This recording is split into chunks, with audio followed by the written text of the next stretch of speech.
is all this stuff on my podium? I got a baby.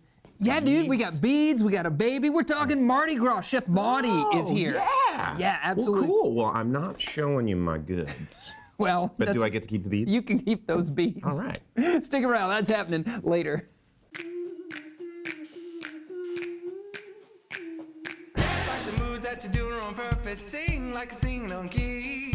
Talk to the girl that intimidates you. Pretend that you're brilliant and charming. I said pretend that you're brilliant and charming. Hey!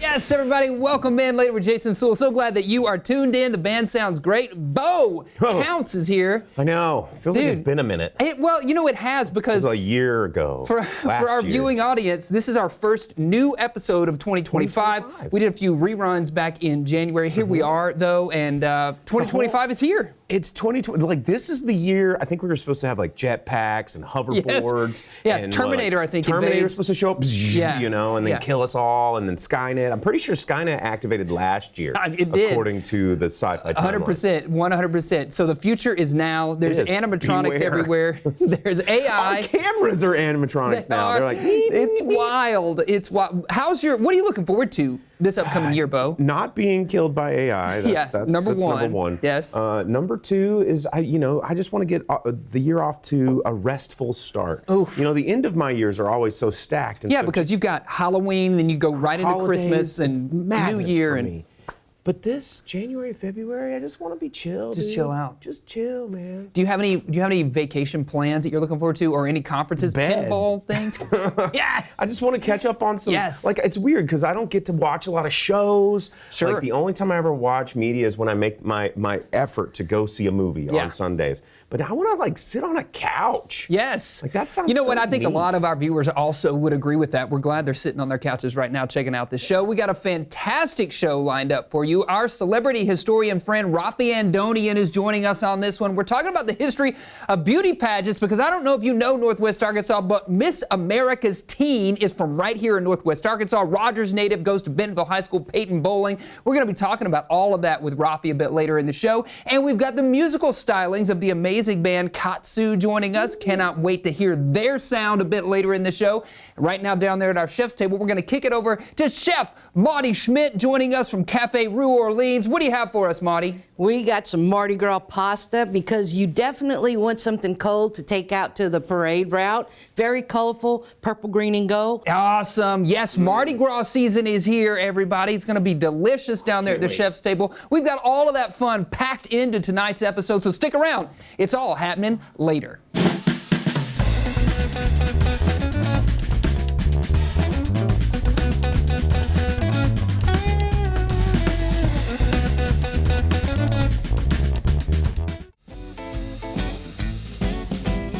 Welcome back, everybody. We got Raffi Andonian, celebrity historian, joining us once again on the show, and this time we're focused on pageants. And I think one of the reasons why we wanted to reach out to you is because a Northwest Arkansas native, Peyton Bowling, shout out Peyton, won Miss America's Teen when that pageant happened just a couple months ago. So welcome to the show, Raffi. Thanks for joining us. Yeah, how cool is that? A local local feature and a national platform. And it's not the first time it's happened, by the way. Is it not? Tell me more. There are 3 Miss Arkansas that have won Miss America, not necessarily teen, but the adult competition.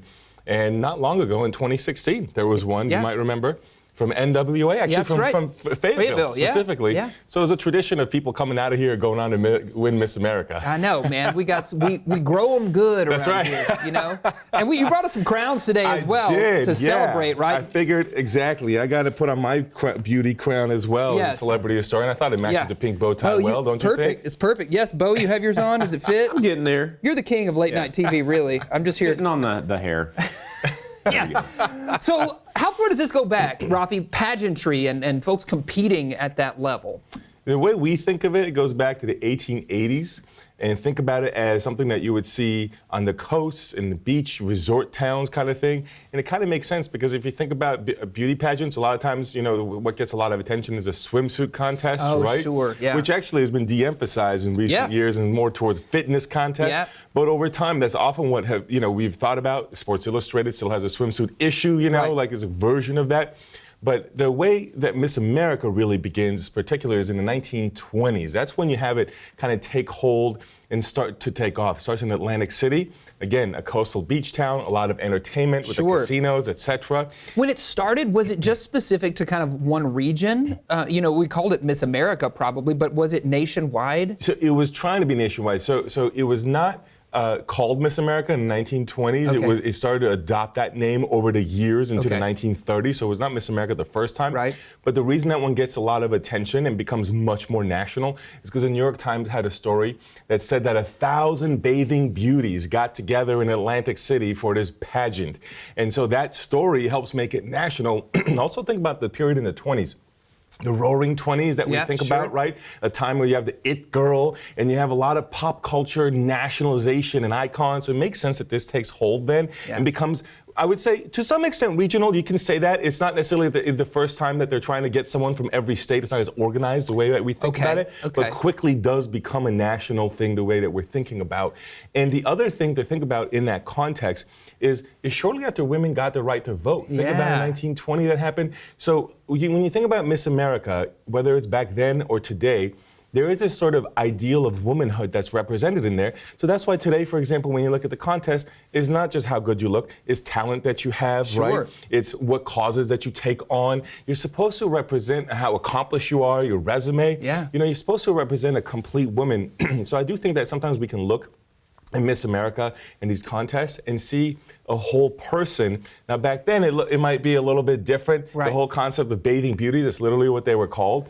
And one of the things that's interesting about that in the 1930s, so in this time period we're talking about, in Texas they actually had wood cutouts of women's body shapes that they had to walk through to make sure they fit a certain shape. Oh wow. Yeah. Well, I feel like we are much more positioned for today's audience with what we are doing. Correct. Exactly. Seems to be the right way forward. Exactly. So that's why I say that it's a great example when we look at that, how the representations of what an ideal woman is have changed over time. I think it kind of reflects that when we look at it from those particular time periods, and that's why it's changed today to what we know. It's funny that you mentioned this, and Bo, I don't know if you ever have any experience with pageants. As a baby, I was my parents entered me into a pageant, which I won as cutest dimples or something, right? But this idea, as I won this baby pageant.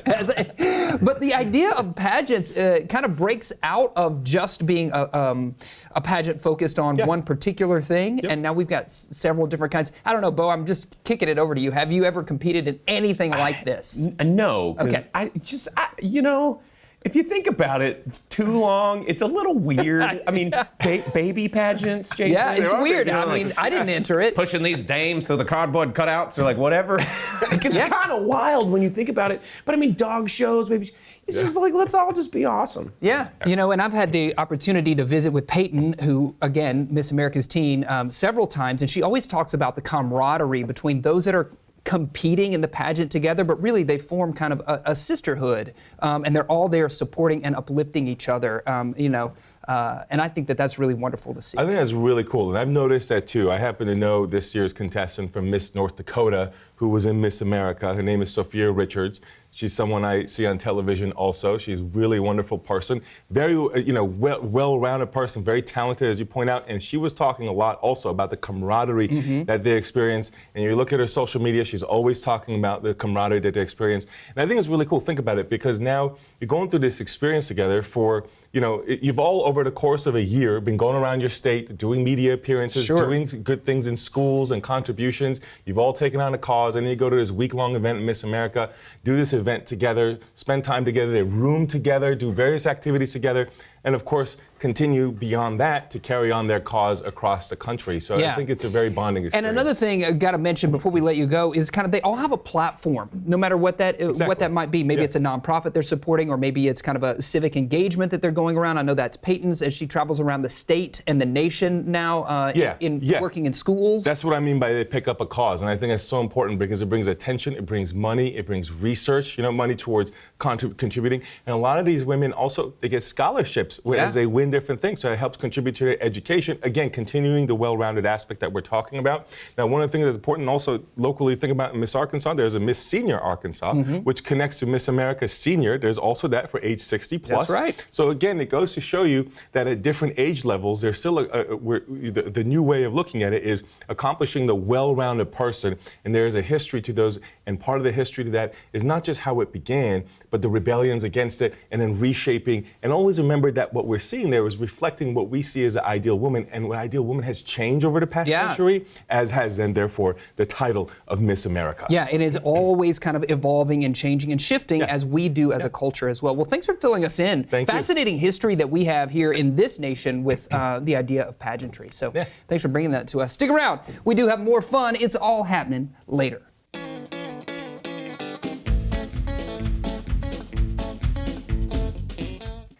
Ladies and gentlemen, Katsu.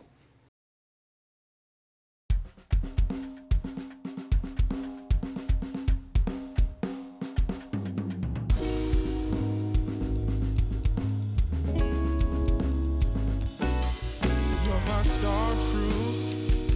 You taste just like stars shooting through the sky. You taste just like stars shooting through the sky. I can feel your gravity pushing, pulling, holding me. Warmer when you look my way. You brighten up the coolest days where it feels like I can't win for shit. Just don't feel right when you're outside my arms. I get so selfish when it comes to you. When it comes to you, you're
Yes, everybody, welcome back. We're down here at the chef's table. Chef Maudie Schmitt joining us. And listen, New Orleans is the place to be right now. Super Bowl, Mardi Gras, it's all happening right now there in New Orleans. So we got a little New Orleans flavor on the show today. Right, a little culinary queen herself showing us what's up. There you go. So you mentioned a cold salad. You said you're going to want something cold out there to take with you on the parade route. Well, you don't have a whole lot of places to warm up stuff. So, you know, even if you get fried chicken, it's going to be cold by the time you eat it. So And cold chicken's only good out of the fridge. That's right. Yeah.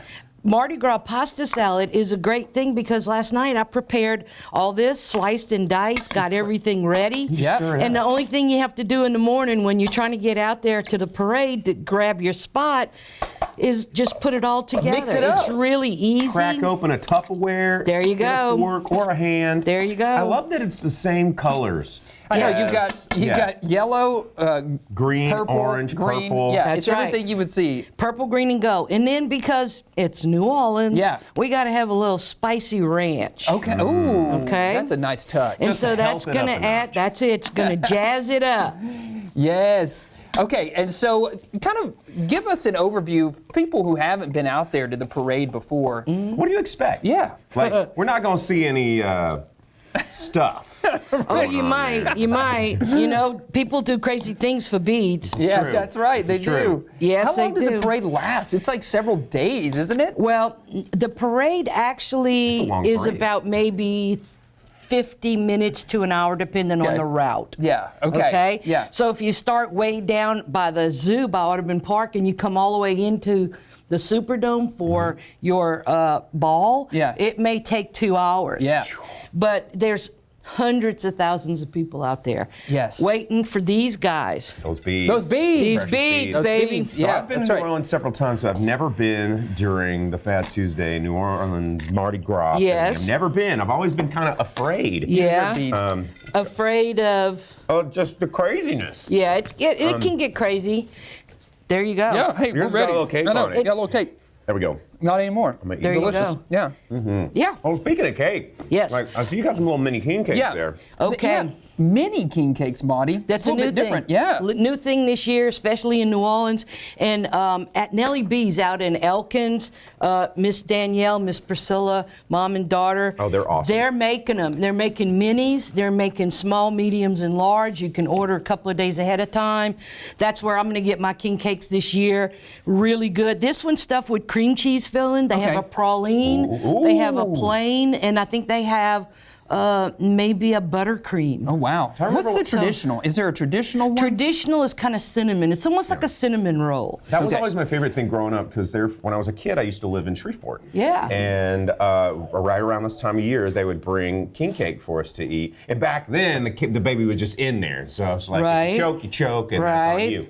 But yeah, it was always the best part of the year is getting that king cake. And so now you got to inject your own baby. Yep, we do that now. We put it in. And the whole thing is the baby represents Mardi Gras because whoever gets the baby in that piece of king cake is responsible for that next party. So they got to throw the party the next year. They got to throw the party the next year. Okay, now, when I was teaching school in South Louisiana, we brought in a king cake every week, and every Friday in Teacher's Lounge, whoever got the baby the week before brought the king cake. And in bring the cake the Louisiana, next the day. baby is legally binding contract. Yes, yes. You can't bite into it and put it in your pocket. Nope. That won't work. Nope. Okay. Everybody's watching. Yep. Okay, well, should we try some of that before we get to the king cake? And you see how quick it was Yeah, you just to threw it all prepare? Who's going to get in here? Sure. Yeah. Oh, yeah. Who needs a bowl? Not it's it's already in a bowl, right? Yeah. Fantastic. Get me some of that. Okay, and then the king cake tradition is that, I'm just making sure I'm understanding right. You get the baby in the piece. baby. You eat the baby. Once you don't chomp wanna- down on that baby, If you don't want to have the party the next year, you eat the baby. You just swallow. you just swallow That's it. There was no baby in this one. Who knew? Right. Right. Yeah. Okay, This is great. great. All right. Okay, should we try these? Should you try? See who's gonna And see who's going to get the baby? get the baby? You just might have to blind. just jump in there. Who's gonna get You're it? just gonna go with your. I knew it. I knew you were just gonna eat it. All right, I'm gonna go for it. Oh God! Oh! I got the baby. See you at the party next year, brother. Thanks, Bo. I'll be there. You're welcome. Party at Pinpoint, right? Party at Pinpoint. Maudie, Little before we baby. let you go, Yes. You've been established here forever. Cafe Rue Orleans. What do people need to know where you're located and how do we order this great food from you? Well, on January 10th of this year, we celebrated 24 years in business. So we began 25. Yeah. That's 100 in restaurant years.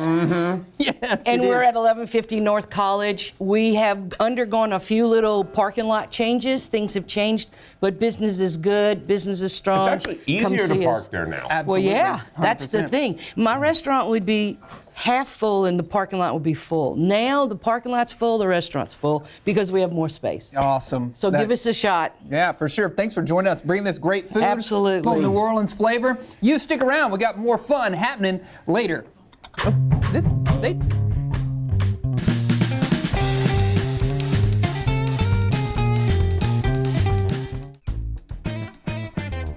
Yes, everybody, thank you for tuning in Later with Jason Suel. Remember, you can find us out there on your social media platforms or send us an email over at laterwithjasonsuel.com. And before we get out of here, we got to thank all of our amazing guests, including our celebrity historian friend who's taking a bite of that king cake right now, Raffi Andonian. Thanks for joining us, Raffi. And of course, Chef Maudie for coming down from Cafe Rue to show us all these amazing treats. Absolutely. And how about that music video provided by our friends right here at Fayetteville Public Television? Tonight we featured Katsu. That's our show. We'll see you later, alligator. After a while, crocodile.